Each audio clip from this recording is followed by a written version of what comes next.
Nesta quarta-feira voltamos à sua presença, voltamos a estar consigo para mais 10 minutos em que vamos abrir a nossa Bíblia, nós deste lado. Esperamos que você tenha a sua Bíblia consigo desse lado e possa também acompanhar nas leituras que vamos fazer e também nas reflexões que vamos tendo aqui nesta conversa diária entre eu, Jorge Duarte, e o Pedro Esteves, que está connosco e é o nosso convidado residente. Eu vou convidá-lo a abrir a sua Bíblia novamente no capítulo 16 de São João, porque há mais qualquer coisa que nós podemos retirar desta passagem e que será ponto de partida para a nossa conversa de hoje.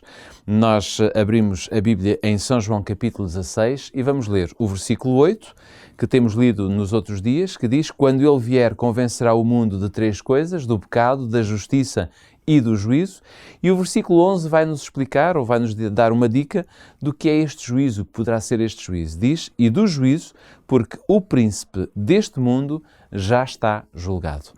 Pedro, ontem falámos de justiça e falámos da justiça que Jesus refere.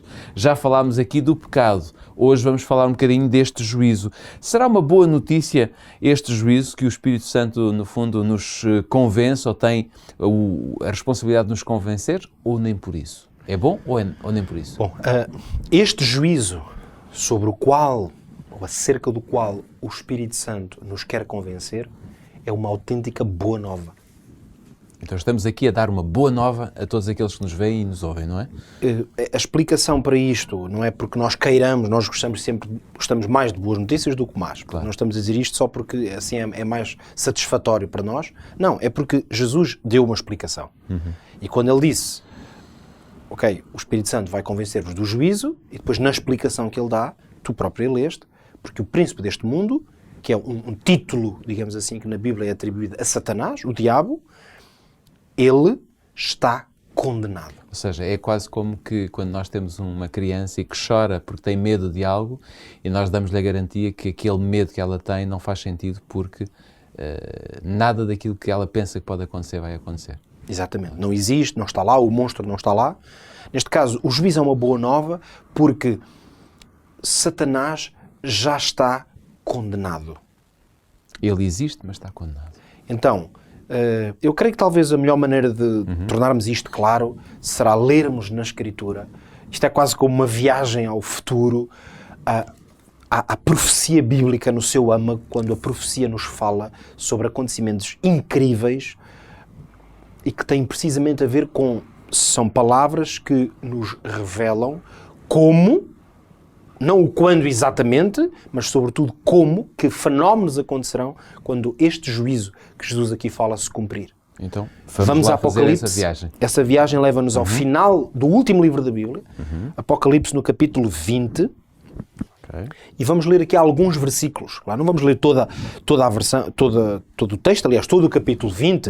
Ele está aqui precisamente para nos ajudar a compreender o juízo e especialmente como é que Satanás no final será julgado e acusado e destruído. É isto. Mas vamos ler alguns versículos que o dizem claramente. Versículo 7, Apocalipse 27 diz: "Quando se completarem os 1000 anos, Satanás será solto da sua prisão." Versículo 8: "Ele sairá a enganar as nações que estão nos 4 cantos da terra, Gog e Magog, cujo número é como a areia do mar, a fim de juntá-las para a batalha." Isto é realmente uma linguagem impressionante. Imaginar esta cena. A cena está-nos a ser descrita. Satanás, embora tenha estado 1000 anos aprisionado, não vamos entrar aqui numa explicação profunda, mas ele estará nessa prisão. Após esse tempo, é-nos revelado que Satanás fará ainda como que uma derradeira tentativa de sair vencedor deste conflito. Já não com aqueles que supostamente estão libertos do pecado. Seguramente que não. Mas com aqueles que disseram não ao Espírito Santo. Aqueles que negaram o Espírito Santo, extinguiram o Espírito Santo. Como dizíamos, pecaram. Na semana passada falámos daqueles que pecaram contra o Espírito Santo. Esses realmente vão estar com ele, porque os outros, aliás, estes 1000 anos, são equivalentes àquele tempo em que os justos estarão com o Senhor nos céus. Mas agora vamos avançar. Este fenómeno vai dar-se, Satanás vai arregimentar pessoas e vai ter esta derradeira tentativa de se revoltar contra Deus, que é o que ele faz desde o princípio, mas finalmente, e isto é o que podemos dizer que é a primeira vez, embora seja no fim, que a Bíblia o descreve desta maneira, finalmente então é-nos dito, versículo 10, que o diabo que os enganava foi lançado no lago de fogo e enxofre, onde estão a besta e o falso profeta. A descrição é clara. O diabo será lançado no lago de fogo e enxofre. Quer dizer, o diabo será destruído, condenado. E vamos ler ainda o versículo 13. Deixa-me só dizer, e esta besta e este falso profeta foram as duas... São os dois instrumentos que do ele diabo usou nesta terra. Exatamente. Eles representam duas grandes autoridades que nesta terra agiram. É só ler o capítulo 13, 12, 13 e 14.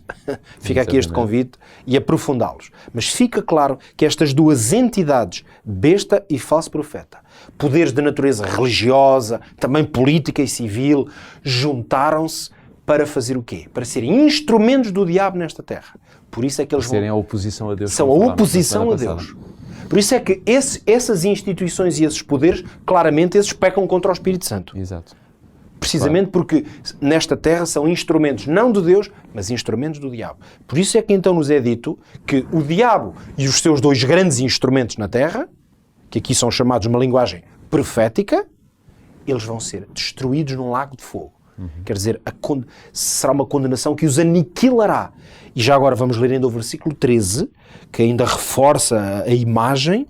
Diz, o mar entregou os mortos que nele havia. E a morte e o além deram os mortos que neles havia. E foram julgados, cada um segundo as suas obras. Ou seja, estes são todos aqueles que seguiram estes dois instrumentos ou estas duas forças que foram aplicadas por Satanás nesta terra. Foram usados por esses instrumentos, permitiram que isso acontecesse. Podemos até dizer numa linguagem bíblica, foram selados por esta besta e pelo falso profeta. E o que é que acontecerá no fundo? No final, todos serão condenados. Então, o versículo 14, vamos ainda lê-lo, diz que a morte e o inferno foram lançados no lago de fogo. Então é interessante que um versículo nos diga que a morte vai ser condenada à morte. Parece uma redundância, mas significa que não mais haverá morte. Por isso é que Paulo vai dizer, ó morte, onde está o teu aguilhão? Exatamente, não é? porque a morte vai deixar de ter poder ou eficácia. Porquê? Claro. Porque a morte vai ser lançada num lago de fogo.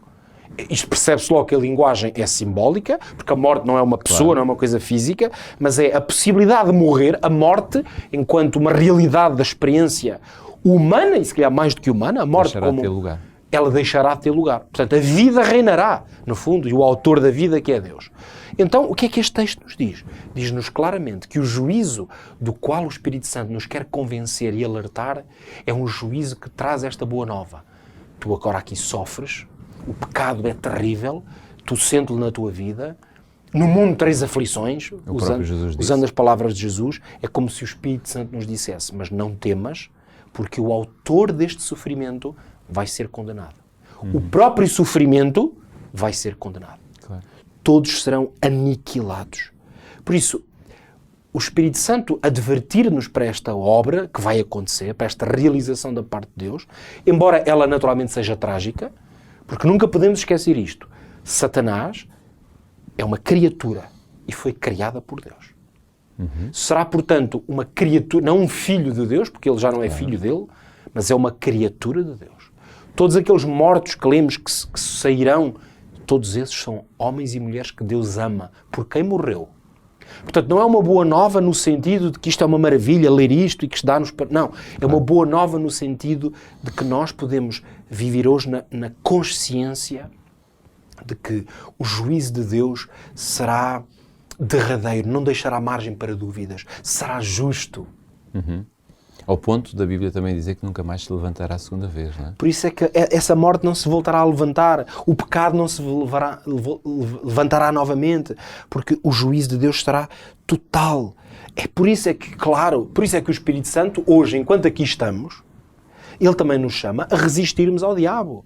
Há um texto muito bonito do apóstolo Paulo que diz resistir ao diabo e ele fugirá de vós. Isso mesmo. Portanto, nós, claro que somos chamados, e o Espírito Santo, por isso é que ele nos convence destas coisas, porque nós temos que resistir ao diabo. Por uma razão, porque o diabo vai ser destruído. Claro. E ninguém quer ser destruído. Ninguém quer que o seu futuro, mesmo que possa não ser na sua vida aqui, enquanto temos a primeira vida, digamos assim, antes da primeira morte, mesmo que não seja que seja para lá da nossa morte aqui nesta terra, na verdade é que todos ressuscitarão, todos viverão e experimentarão esses momentos. Ninguém vai querer estar do lado do diabo. Eu não sei se vamos ter tempo esta semana de podermos dar este toque, mas também é certo que o Espírito Santo se vai ausentar da terra, não é? A própria Bíblia diz isso, num determinado momento, e a terra ficará sem a presença de Deus, não é? E porquê? Porque nessa altura é muito... Isso vem a propósito precisamente porque na obra de convencer as pessoas do pecado, da justiça e do juízo... Vai haver um encerramento, quando assim, o Espírito Santo for retirado da terra, é muito simples. Já ninguém mais se poderia convencer. Pois. Não é porque Deus deixe de querer convencer as pessoas. Claro. É porque já não há mais ninguém. É porque a obra convencer. está realizada. Aliás, a própria linguagem profética, e hoje estamos um pouco a tocar nas profecias, ela diz isso, porque uma vez que as profecias nos dizem que quando esse momento chegar, quem for justo será mais justo ainda, não é? Exato. E quem estiver injusto ainda continuará a fazer injustiça, quer dizer que as escolhas estão feitas. Por isso, essa obra de retirar o Espírito Santo da terra, ou no fundo outro termo para dizer o mesmo, que é a graça de Deus encerrar, não significa que Deus vai deixar de ser um Deus gracioso, porque Deus não pode fazer isso. Claro, isso é contra a natura. Deus nunca, nós já o dissemos aqui várias vezes, Deus não se pode negar a si mesmo. Deus não vai chegar a um ponto e dizer, eu agora já não sou mais gracioso. Deus não pode fazer isso. Os homens é que tomaram as decisões. Por isso o Espírito Santo é retirado, porque a obra de convencer pessoas já seria inútil. Exatamente. Cada pessoa tomou nessa altura a sua posição. Ou se pôs precisamente do lado da besta e do falso profeta, dos instrumentos do diabo, ou colocou-se do lado de Jesus Cristo. Pedro, muito obrigado. Fica encontro marcado para amanhã, neste mesmo horário, porque ainda temos mais 2 dias para encerrarmos este capítulo fascinante, como foi todos estes dias em que nós viemos trabalhando e analisando, retirando da Bíblia aquilo que nós conseguimos extrair sobre Deus na pessoa do Espírito Santo. Então não se esqueça, amanhã cá estaremos neste mesmo horário, aqui na Rádio RCS, também pelo Facebook e pelo Web Channel. Está tudo dito por hoje. Até amanhã, se Deus quiser.